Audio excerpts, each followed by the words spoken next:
पड़ रहा है। मेरे प्यारे बच्चों, मेरे प्यारे साथियों, मेरी प्यारी बहनों, महंगाई की मार से तो जनता त्रस्त है ही है। युवा बच्चे शिक्षा, रोजगार से तमाम परेशानियों से तो जूझ रहे ही हैं। साथ ही साथ देश में जो नफरत का माहौल पैदा किया जा रहा है, एक धर्म विशेष के प्रति, स्पेशली मुसलमानों के खिलाफ जो नफरत की राजनीति की जा रही है, ऐसे में माननीय आकाश आनंद जी का जो वक्तव्य सामने आया है, उससे कहीं ना कहीं हमारे सभी मुस्लिम जो समाज हैं, उनके लोगों को इस बात का ध्यान रहना चाहिए कि जो लोग मुसलमानों के वोट के रहनुमा बने हुए थे आज तक, उनसे ना तो माननीय मुख्तार अंसारी जी की मौत पे एक ट्वीट तक हुआ। हमारी बहन जी ने सबसे पहले मुख्तार अंसारी जी की जेल में हुई षड्यंत्रकारी हत्या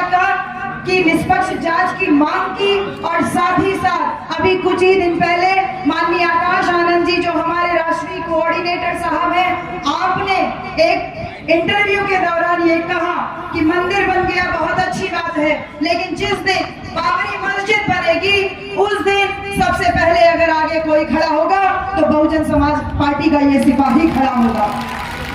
ये देख लीजिए नफरत की राजनीति करने वालों के लिए कितना करारा तमाचा है कि एक नौजवान जो पूरी तरीके से बहुजन वैचारिकी से लैस है, उसके दिमाग में पूरा खाका खींचा हुआ है बहुजन महापुरुषों की विचारधारा का। ऐसे में सभी मुसलमान साथियों से अनुरोध है कि आपको किसके साथ जाना है ये आपको तय करना है। जो नमाज भरी भीड़ में नमाज पढ़ने वालों पे लात चलाते हैं, या फिर मणिपुर जैसी जगहों पे औरतों को नंगा करके घुमाते हैं, या तो जिस संस्थान से मैं आती हूँ IIT BHU से, BHU में बंदूक की नोक पे औरतों के साथ में जिस तरीके से जुल्म और जाति छात्राओं के साथ में हो रही है, आप उनके साथ में हैं। या फिर जो पहलवान लोग, जो हमारी महिला पहलवान लोगों ने जिस प्रकार से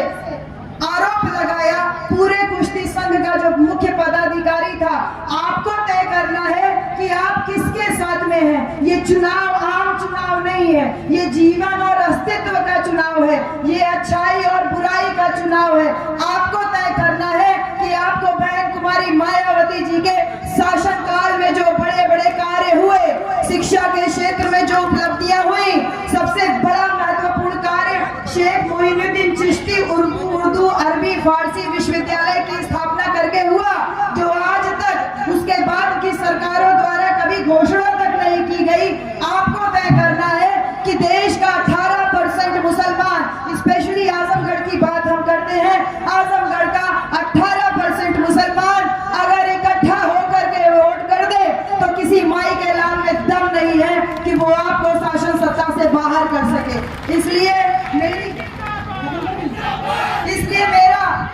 मेरा आप सबसे विनती है, अनुरोध है कि बहन कुमारी मायावती जी पढ़ी लिखी थी, तो उन्होंने degree college, medical college, engineering college, polytechnic college, ITI college, तमाम विश्वविद्यालय बनाए, और फेक डिग्री यानी नकली डिग्री बनाने वालों ने केवल आज तक झूठ बोला। तो झूठ का पर्दाफाश हो चुका है और ये साफ सच सामने आ गया है। चुनावी चंदे के नाम पे जो धन उगाही की गई, ये पता चल रहा है कि देश की वर्तमान वित्त मंत्री के पतिदेव स्वयं कह रहे हैं कि इलेक्टोरल बॉन्ड घोटाला दुनिया का सबसे बड़ा घोटाला है। और माननीय बहन जी के साथ जब मेरी मुलाकात हुई 21 मार्च को, उन्होंने हमारे सामने साफ साफ तौर पे इन सारी बातों पे चर्चा किया और ये कहा कि अगर पूंजीपति लोगों से आप सहारा लोगे तो उनको आपको उनका इशारा मानना पड़ेगा। हमारी बहन जी ने अकेली ऐसी पार्टी है बहुजन समाज पार्टी जिसने किसी भी पूंजीपति धरना सेठ से 1 रुपया कभी चंदा नहीं लिया,